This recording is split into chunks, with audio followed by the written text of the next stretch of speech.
اس حوالے سے ان کے جو محترمہ کا بیان سامنے ہے اس میں انہوں نے یہی کہا ہے کہ جو سارا تہمینہ دورانی صاحب کا یہ کہنا ہے کہ جو سارا سرمایہ ہے ہمارے پاس اگر وہ ہم واپس لے آئیں اور واپس کر دیں، قومی خزانے میں اس کو جمع کروا دیں تو اس سے خوشحالی آئے گی، ملک میں بھی بہتری ہوگی. اس طرح انہوں نے یہ بھی کہا ہے کہ قانونی طور پر اگر یہ غلط نہ بھی ہو تو اخلاقی طور پر غلط ہے.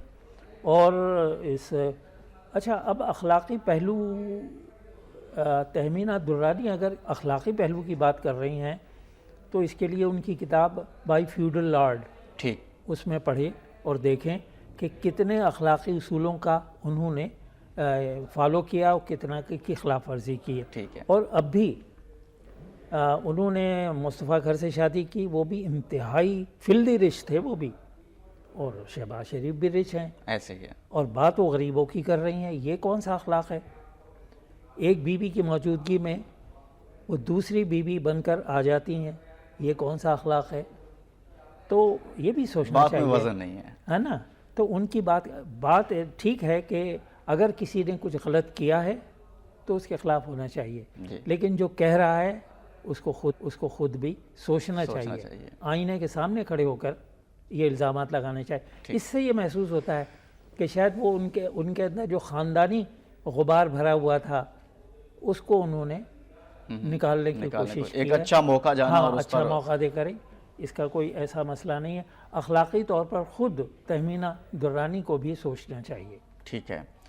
سر اگر ریٹائرڈ جج کو بنایا جاتا ہے، کیا آپ سمجھتے ہیں کہ اپوزیشن کی تمام جماعتیں اس پر اتفاق کریں گی اس کمیشن پر؟ دیکھیے ایم کیو ایم نے تو اعتراض نہیں کیا ہے، یہ 3 پارٹیز جو ہے یہ اعتراض کر رہی ہیں، پیپلز پارٹی اور جماعت اسلامی اور تحریک انصاف. اب سوال یہ پیدا ہوتا ہے کہ اگر اور بھی پارٹیز، ابھی پتہ چلے گا چونکہ ابھی تو فوری طور پر ری ایکشن کا نہیں ہے، اور کیا ہم ایک ریٹائرڈ جج کے اوپر عدم اطمینان کا اظہار کر رہے ہیں؟ یہ بھی سوچنا چاہیے. جسٹس وجیہ الدین نے کہا ہے کہ نہیں، وہ بھی ہو سکتا ہے، ریٹائرڈ بھی ہو سکتا ہے، لیکن ٹرم آف ریفرنس جو ہے TOR جو ہے وہ بنے، اس کے بعد پتہ چلے گا کہ وہ کیا، اس کے پاس اختیارات نہیں ہوتے ٹھیک ہے سزا دینے کے. ٹھیک ہے. تو ٹھیک ہے، آپ جو حاضر سروس ہے اس کو بنا دیں، اس کو بنا دیا جائے تو اس پر شاید ان کا اتفاق ہو سکے. جی. الیکشن کمیشن کی کچھ بات کریں گے. پاناما لیکس میں ابھی ایسی کوئی بات نہیں جس کا نوٹس لیا جائے. سیکرٹری الیکشن کمیشن کی طرف سے یہ کہا گیا ہے پی ٹی آئی سمیت کسی جماعت نے شکایت جمع نہیں کرائی. پولیٹیکل فائنانس ونگ اس کا جائزہ لے رہا ہے. ٹھیک ہے. یہ پہلے بھی ہم نے بات کی کہ الیکشن کمیشن کا کوئی رول اس میں نظر نہیں آتا. ٹھیک ہے. وہ اس حساب سے اس کے بارے میں کہہ رہے ہیں کہ جو دفعہ وہ جو کانسٹیٹیوشن میں ہے کہ وہ الیکشن لڑ ہی نہیں سکتا جس کے فیملی وہ کرپشن، مانیٹری کرپشن میں جو کچھ آ جاتا ہے، تو اس کے لحاظ سے وہ کہہ رہے ہیں کہ شاید یہ ایسا نہیں ہو. لیکن الیکشن کمیشن کا رول نہیں ہے. ٹھیک ہے، اگر کوئی شکایات آئیں گی تو وہ اس کے اوپر انکوائری کر لیں گے. اگر شکایات ہیں تو پھر جماعت اسلامی کو اور پیپلز پارٹی کو اور خود تحریک انصاف کو الیکشن کمیشن کو درخواستیں دے دینی چاہیے. یہ اسمبلی کے باہر کے ارریسپانسبل اسٹیٹمنٹ سے صورتحال خراب ہوتی ہے. جی سر، کل وزیر اعظم صاحب نے کہا ہے کہ ہم نے وہ قرض بھی ادا کیے جو واجب بھی نہ تھے. کیا واقعی موجودہ حکومت نے وہ قرض ادا کیے ہیں؟ قرض سے مراد یہ نہیں کہ میں نے 5 روپے لیے اور 5 روپے دے دیے. قرض سے مراد یہ ہے کہ انہوں نے صحبتیں تو صحیح ہیں، اور جلا وطنی کا جب پیریڈ بھی باہر گزارا ہے. اب ان کے بارے میں کہا جاتا ہے کہ تھوڑا سا اسے اگر ہم سوچیں کہ ایک شخص اگر پرائم منسٹر ہے تو وہ خوشی سے تو باہر نہیں جائے گا نا. ایک بات، پرائم منسٹر شپ چھوڑ کر وہاں ایک دوسرے ملک کے رحم و کرم پر جا کر، اس کی میزبانی پر جا کر گزارا کرنے کو تو اچھا نہیں سمجھے گا. ایک بات. دوسری بات یہ کہ جب پرائم منسٹر کو باہر بھیجا گیا تو وہ قیدی تھے. تو قیدی اور قید کرنے والے کے درمیان جو معاہدہ ہوتا ہے اس کی کوئی قانونی حیثیت نہیں ہوتی، نہ اخلاقی حیثیت ہوتی ہے. وہ ایک دباؤ ہوتا ہے. آپ دیکھیں کہ اکثر کسی کو الزام میں پکڑا جاتا ہے تو اس سے پولیس ایک اسٹیٹمنٹ لیتی ہے وہ اعتراف کا ہوتا ہے، لیکن جب وہ عدالت میں جاتا ہے تو وہ بتاتا ہے کہ دباؤ کے تحت ایسا ہوا. تو اس کے بعد بھی انہیں قید میں رکھا گیا، ان کے پورے خاندان، ان کے جو پراپرٹی اسے ضبط کی گئی. ان کی آپ دیکھیے کہ پہلے دور میں جب بھٹو صاحب نے اسے نیشنلائز کیا، اصل تو کام شروع ہوتا ہے غلطی بھٹو صاحب کے دور سے. جب انہوں نے نیشنلائز کرنا شروع کیا، یہاں تک کہ آٹے کی جو چکیاں تھیں وہ سب انہوں نے نیشنلائز کر لی. نیشنلائز کرنے سے جو بزنس مین تھا وہ انسیف فیل کرنے لگا اپنے. معاشی ناکہ بندی وزیر اعظم کے الفاظ تھے کہ تب سے معاشی ناکہ بندی ہوئی. تو اس دور میں انہوں نے ان کے اتفاق فاؤنڈری کو ضبط کر لیا تھا. تو اتفاق فاؤنڈری کو چھوڑ دے، ہر بزنس مین کا مسئلہ یہی تھا کہ اس دن سے اس نے اپنے کو انسیف محسوس کرنا شروع کر دیا. اور یہ انہوں نے بھٹو صاحب نے اس وقت کیا جب کہ اشتراکی ملک یعنی وہ جو روس ہے وہاں بھی یہ اسکیم ناکام ہو چکی تھی، یہ فلسفہ ناکام ہو چکا تھا کہ ہر چیز جو ہے گورنمنٹ کے ہو، قبضے میں ہو، گورنمنٹ مالک ہو اور وہ سب کو برابر تقسیم کرے. وہ فلسفہ فیل ہو چکا تھا. اشتراکیت کا فلسفہ 70 سال بھی نہیں چلا، فیل ہو گیا. اور بھٹو صاحب کو یہ پتہ تھا، لیکن بھٹو صاحب کے اندر ایک شو آف تھا کہ ہر چیز کے بارے میں وہ تبدیلی لا کر یہ چاہتے تھے کہ یہ میں نے کیا ہے. کچھ اچھے پوائنٹس بھی تھے ان کی لیڈرشپ میں، لیکن اتنی بڑی غلطی یہ ہوئی کہ اس دن سے ہمارا صنعتی ٹیمپو ترقی کا ٹوٹ گیا اور بزنس مین کا، سرمایہ کار کا اعتماد ختم ہو گیا، چونکہ یہاں اسے وہ ماحول ہی نہیں ملا جس میں وہ بزنس کرے اور حفاظت سے کرے. ایک طرف تو یہ ہوا کہ اور نیشنلائز بھی نہیں کیا، اسے گورنمنٹ ریگولیٹڈ بنایا. نیشنلائز میں ہوتا ہے کہ مزدور شیئر ہولڈر ہوتا ہے، اس کو پروفٹ ملتا ہے. انہوں نے ایسا کیا کہ جو مالک تھا اس کو ہٹا کر اس کی جگہ ایک بیوروکریٹ بٹھا دیا. اب بیوروکریٹ کی ٹریننگ نہیں بزنس کی. وہ 2 بجے اس نے گھڑی دیکھی، جو سب سے اچھی فیکٹری کی گاڑی لے کے گھر چلا گیا. تو اس سے بزنس اچھا، ایک طرف تو انہوں نے یہ ایک شاک پہنچایا بزنس مین کو. دوسری طرف جو ٹریڈ یونینزم ہے اس کو بدترین وے میں مزدوروں کو آواز دینے کے بہانے پر انہوں نے ایک اس کو منفی اس کی جو سرگرمیاں تھیں ان کی اجازت دے دی اور اپنا ووٹ بینک بنایا. اس طرح انہوں نے کہا کہ مزدور جو ہے اس کو ہم آزادی دیتے ہیں بولنے کی. تو انہوں نے حقوق کے لیے تو کانشیس کیا، اچھی بات ہے، لیکن فرائض کے لیے کانشیس نہیں کیا، یہ بری بات ہے. حقوق اور فرائض جو ہوتے ہیں یہ اکٹھے ہیں. حقوق کی منزل فرائض کے راستے سے گزر کر ملتی ہے. تو یہ انہوں نے ایسا کیا، اپنا ووٹ بینک بنانے کے لیے مزدور کو بھی گمراہ کیا اور سرمایہ کار کو بھی بدظن کر دیا اور غیر محفوظ کر دیا. یہ وہ سلسلہ ہے جو بعد میں اور آج تک چل رہا ہے. شروع میں جو میں نے کہا تھا کہ اگر آپ کو گھر میں غذا ملے تو آپ پھر کیوں جائیں گے جہاں جال لگا ہوا وہاں دانہ چگنے کے لیے. تو یہ صورتحال ہے، اس کو بھی دیکھنا چاہیے. اور میں اپوزیشن سے بھی گزارش کروں گا اور حکومت سے بھی کہ ایسا ماحول پیدا کریں کہ اس میں کوئی بھی حکومت آئے. سر ایک کالر ہیں ہمارے ساتھ، ان کو بھی لیتے ہیں. جی السلام علیکم، میاں یعقوب صاحب ہیں چنو سے. جی کیا کہیں گے آپ؟ السلام علیکم سر، میں یہ کہنا چاہ رہا ہوں کہ ہماری اپوزیشن یہ جماعتیں جو بھی ہے یہ ایک ہمارے پاس بہت بڑا ایشو ہوا جاسوس والا اور ایران والا. ہمارے تعلقات ایران کے ساتھ، ایران عراق جنگ کے بعد ہم ان پڑھ لوگ ہیں، ہم جانتے ہیں کہ ایران اور پاکستان کے تعلقات اچھے نہیں رہے. کہ ان چیزوں پہ بات کرنے پہ کی بجائے ہم نے نیشنل ایشوز پہ بات کرنے کی بجائے میاں نواز شریف کیا بھاگ رہے ہیں یا پاکستان چھوڑ رہے ہیں؟ ہم نے اس کو دوسرے ٹرن میں یو ٹرن لے لیا کہ میاں صاحب آپ کا پوائنٹ آف ویو آ گیا ہے. جو بات کی جا رہی ہے ان کی طرف سے کہ جو ایران اور پاکستان اور سعودی عرب اور بھارت کے مودی سرکار نے وہاں کا دورہ کیا ہے، مودی صاحب سعودی عرب میں گئے، اس تناظر میں کچھ ان کی رائے تھی تو اس پر بھی بات کر لیتے ہیں. بھارتی ایٹمی طاقت میں زبردست اضافہ پاکستان کے لیے خطرہ، عالمی قوت امتیازی سلوک ختم کرے. مشیر قومی سلامتی نے کل اس حوالے سے یہ بیان جاری کیا ہے، کانفرنس سے خطاب کیا ہے. امن کے لیے ہر حد تک جائیں گے. پاکستان اور بھارت ایٹمی طاقتیں ہیں، زیادہ عرصہ اختلافات کے ساتھ نہیں رہ سکتے. چین کے خلاف ہونے سے انڈیا مغرب کا محبوب ہے. روس کو نہیں کہا تھا کہ افغانستان فتح کرو، جنگ میں ہم تباہ ہوئے، دنیا نے کردار تسلیم نہیں کیا. یہ کل مشیر قومی سلامتی کی طرف سے کانفرنس سے خطاب کیا گیا ہے، کیا کہیں گے سر اس پر؟ دیکھیے یہ تو ٹھیک ہے جو انہوں نے بات کی کہ ہم نے اتنی قربانیاں دیں لیکن ہماری قربانیوں کو تسلیم نہیں کیا گیا اور ہمیں استعمال کیا گیا. آج بھی آپ دیکھیں کہ یہ جو پاناما لیکس میں جی امریکہ کا کوئی نہیں ہے. یہ ایک عجیب صورتحال ہے چونکہ امریکہ میں تو فلدی رچ لوگوں کی کتنی بڑی تعداد ہے اور وہ اس میں نہیں ہے. اور پھر آپ دیکھیں کہ چائنا نے پابندی لگا دی ہے اس کے اوپر، یہ میڈیا میں اپنے اس کے اوپر. تو کچھ ایسا بھی کچھ لوگ کہہ رہے ہیں اور سمجھ میں بھی بات آتی ہے کہ یہ تمام چیزیں لیک کر کے اس ایریا کو پھر سے غیر مستحکم کرنے کی کوشش کی جا رہی ہے. یہ تمام سب ہے.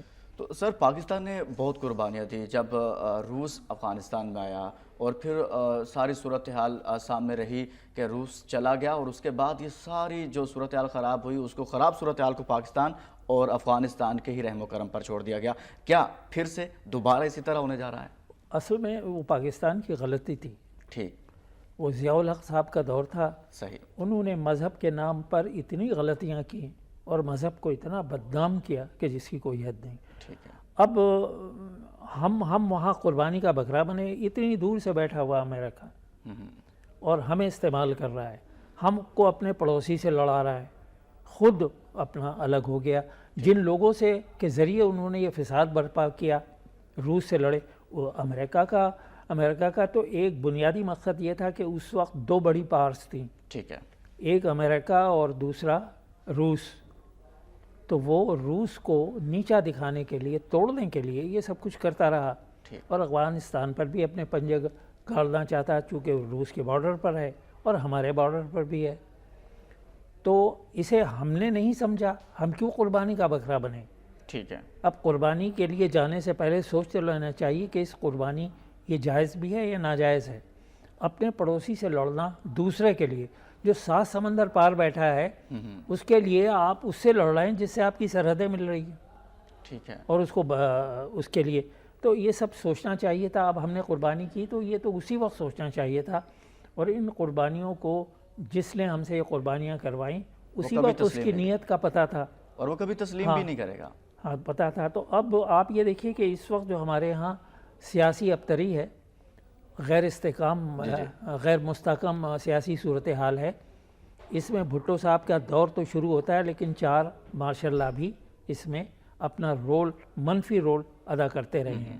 اور اس کی وجہ سے ہماری تمام صورتحال ایسی ہو گئی ہے کہ یہاں سرمایہ کار کے لیے کوئی سیف ہیون بن نہیں سکا اور اس کا اعتماد یہاں قائم نہیں ہو سکا.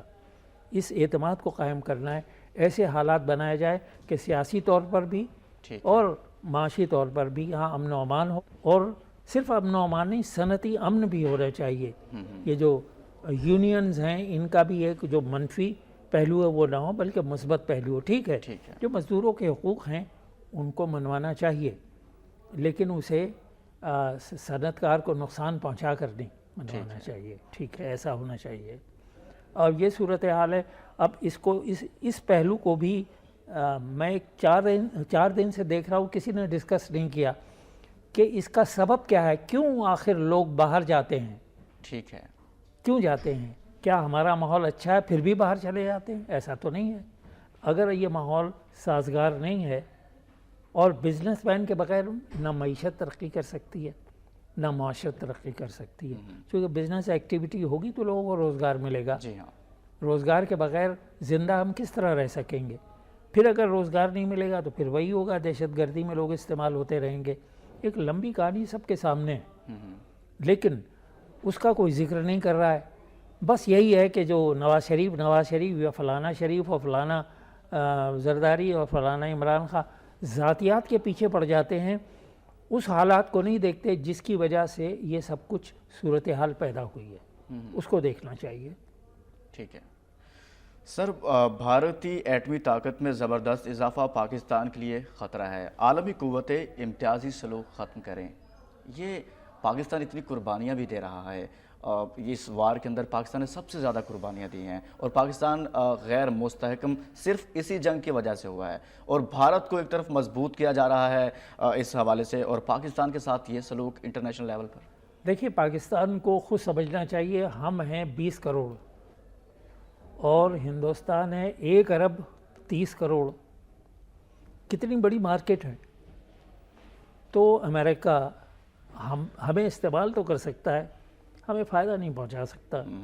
اس کی اتنی بڑی مارکیٹ کے مقابلے میں ہمیں وہ نہیں. ہماری حالانکہ اسٹریٹجک پوزیشن ہماری بہت اچھی ہے اور ہمیں ایسی لیڈرشپ کی ضرورت ہے جو اسٹریٹجک ویژن رکھتا ہو تو اپنے کو کیش کر سکتا ہے, اپنا فائدہ اٹھا سکتا ہے. اب امریکہ انڈیا کو اس لیے فیور کرتا ہے کہ اسے, آپ نے دیکھا ہو کہ پچھلی بار جب اوباما گئے تھے ابھی کچھ دن ہوئے تو وہ پریزیڈنٹ آف امریکہ کم اور ایک سیلز مین زیادہ تھے.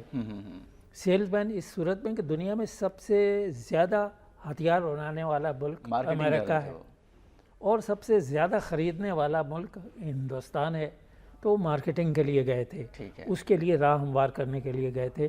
اب امریکہ سے کوئی نہیں پوچھتا کہ تم ہتھیار کیوں بناتے ہو, اور میں جب مال بناتا ہوں تو میں مارکیٹ بھی کریٹ کرتا ہوں.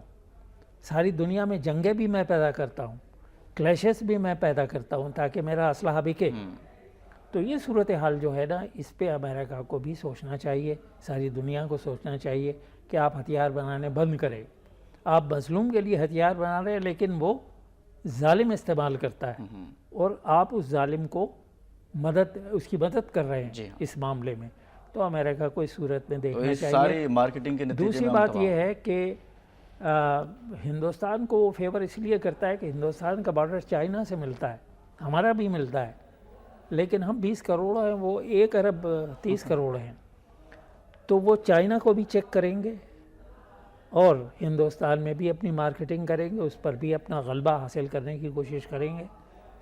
لیکن ہندوستان نے بہت ہی وائز پولیٹیکل جو سٹیپس لیے, انہوں نے رشیا سے بھی امداد لی اور اس کا بھی فیور لیا, اور اس نے امریکہ سے بھی امداد لی, اس کا بھی فیور لیا.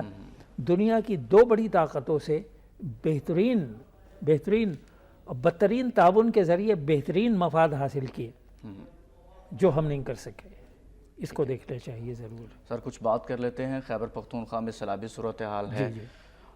اور ایسا کیوں نہیں ہوتا کہ ہم لوگ جب کوئی آفت آتی ہے, زلزلہ ہم نے دیکھا 2005 میں, پھر 2010 میں سیلاب آیا اور یہ ساری صورتحال پیدا ہوتی ہے. ہم بہت سارے باتیں تو کرتے ہیں اس پر کہ رپورٹس آئیں گی, رپورٹ طلب کر لی گئی ہے, لیکن کوئی آئندہ آنے والے وقت کے لیے ہم اس کی تیاری نہیں کرتے. کوئی ایسا ادارہ نہیں بنا پاتے کہ جو ان چیزوں کو فوری مانیٹر کر سکے, فوری طور پر ان چیزوں کو دیکھ سکے.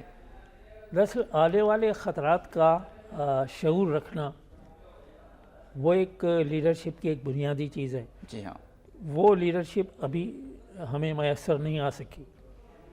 لیکن صرف لیڈرشپ کو کیوں, انتظامیہ بھی تو ہے نا, ادارے بھی تو ہیں نا. جس علاقے کے جو متوقع خطرات ہوتے ہیں اس کا شعور تو ہونا چاہیے وہاں کی حکومتوں کو, اور اس کا انتظام بھی کرنا چاہیے. اب آپ یہ دیکھیے کہ جب خطرہ سر پر آ جاتا ہے تو پھر اس کے لیے ہم چلتے ہیں, جو نقصان ہو جاتا ہے پھر اس کے پیچھے پڑتے ہیں. اب دیکھیے موسمی تغیرات ہو رہے ہیں, کتنی تیزی سے ہو رہے ہیں. ہم نے صرف ایک محکمہ بنا دیا, وہ محکمہ کیا کر رہا ہے ہمیں نہیں. ہم دیکھیے کہ اس وقت جو ڈائیورسٹی ہے, جو موسم میں ایک تبدیلی تغیر کا جو ہے, اس کی ساری ذمہ داری ہے بگ کنٹریز پہ, بگ نیشنز پہ. وہ ایسا فضلہ ان کا پیدا ہو رہا ہے جس سے تابکاری بڑھ رہی ہے, موسم ہمارے ماحول میں گرمی بڑھ رہی ہے, درجہ حرارت بڑھ رہا ہے, ان کی صنعتی جو فضلہ ہے اس سے. لیکن سب سے زیادہ نقصان ان نیشنز کو ہو رہا ہے جنہوں نے اس کی تیاری بھی نہیں کی ہے. اس طرف ہم نہیں دیکھ رہے. یعنی آئندہ کہ آپ نے جو کہا تھا نا کہ ہم پہلے نہیں سوچے, تو پہلے یہ بھی سوچنے کی بات ہے. اب بڑی بات ہے, ڈیمز کا آپ دیکھ لیں, خطرہ ہمارے سر پر ہے لیکن ڈیمز ہم اب بھی اس طرح نہیں بنا رہے جیسا کہ بنانا چاہیے. اس پر بات ہی نہیں ہو رہی سر. پانی کا ذخیرہ ہم نہیں کر رہے. تو پانی تو بڑی بنیادی چیز ہے. آپ اور بڑا مزور دشمن بھی ہے اور آپ کا دوست بھی ہے, اور پانی کے ذریعے وار کر رہا ہے. اگر آپ قابو کر لیں تو ضروری ہے. اب آپ دیکھیے کہ جب درجہ حرارت زمین کا بڑھے گا تو پانی اتنی تیزی سے اوپر سے آئے گا اور وہ سیدھا سمندر میں چلا جائے گا. اب آپ دیکھیے کہ ایک فلاسفر کا یہ کہنا تھا, آج کا نہیں وہ پرانے کا, کہ جو پانی اوپر سے آتا ہے جو خدا بھیجتا ہے, اوپر سے مراد یہ ہے کہ بارش کے ذریعے یا جو برفانی تودے پگھلتے ہیں ان کے ذریعے نہروں میں جو پانی آتا ہے, وہ سمندر میں جانے سے پہلے انسانوں کے استعمال میں آنا چاہیے. اگر وہ انسانوں کے استعمال میں آئے بغیر سمندر میں چلا جاتا ہے تو یہ وہاں کی نالائق حکومتوں کا شاخسانہ ہے, اور اس کی خطا وہ حکومتیں ہیں جو انسانوں کو استعمال پانی کا نہیں کرنے کے انتظامات کرتی ہیں اور پانی ویسٹ ہو جاتا ہے. اب وہ جو پانی یہاں سے استعمال ہوئے بغیر جائے گا سمندر میں تو پھر سمندر کی سطح بھی اونچی ہوگی. ایک خطرہ ادھر سے بھی ہے اور ایک خطرہ ادھر سے بھی ہے. اب کاربن اتنی تیزی سے پیدا ہو رہا ہے کہ ضرورت سے زیادہ ہوتا چلا جا رہا ہے, تو اس کا بھی نقصان ہوگا, اس کو بھی دیکھنا چاہیے. اب جو اس طرف سیلاب آیا جس کی آپ بات کر رہے ہیں, جی ہاں, اس کے لیے تو انتظامات پہلے سے ہونے چاہیے تھے. یہ وہاں کی حکومتوں کو سوچنا چاہیے تھا. زلزلے کا بھی ایسا ہی ہوتا ہے, سیلاب کا بھی ایسا ہی ہوتا ہے, اور ہم اسے اللہ کی مرضی کہہ کر اپنی جان بچا لیتے ہیں. یہ تو غلط ہے, ایسا نہیں ہونا چاہیے. پہلے سے محکمے بنے چاہیے جو محسوس کر لیں اور جو کیلکولیٹ کر لیں کہ اب تباہی کب آئے گی اور اس کا سائز کیا ہوگا, اور پھر اس سے نمٹنے کے لیے ہمارے انتظامات کا سائز اور نوعیت کیا ہوگی. یہ جب تک نہیں ہوگا جب تک ہم اسی طریقے سے رہیں گے غربت پہ. سر, یہ انتظامی ڈھانچہ جو ہے, یہ ہم نے بڑی سطح پر تو بات کی, ڈیم ہونے چاہیے اور حکومت کو ایکشن لینا چاہیے تمام طرح معاملات میں, لیکن ڈسٹرکٹ لیول پر انتظامی ڈھانچہ ابھی تک ہمارا اتنا مضبوط کیوں نہیں ہو سکا؟ بس یہی ہے نا, یہ تو اسی کا تو رونا ہے کہ جو سزا اور جزا کا قانون ہے وہ ہمارے یہاں نہیں ہے. اگر کوئی جرم کرتا ہے تو اس کو فوراً سزا ملے, اگر سزا ملے گی تو پھر ادارے بھی کام کرے گے. ادارے افسر صاحب آپ ہمارے ساتھ ہی رہیے گا. ناظرین, ابھی آپ کو لیے چلتے ہیں. پاک فضائیہ کی پاسنگ آؤٹ پریڈ اس وقت رسال پور میں جاری ہے. دریا سمٹ کر پہاڑ ان کی ہیبت سے رائی, دو عالم سے کرتی ہے بیگانہ دل کو, عجب چیز ہے لذت آشنائی. شہادت ہے مطلوب و مقصود مومن, نہ مال غنیمت نہ کیشور کشائی.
بھی روح جب بیدار ہوتی ہے جوانوں میں, نظر آتی ہے ان کو اپنی منزل آسمانوں میں.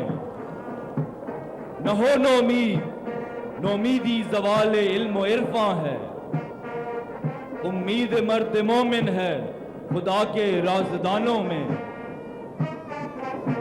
نہیں تیرا نشے من کسرے سلطانی کے گنبد پر, تو شاہی ہے بسیرا کر پہاڑوں کی چٹانوں میں.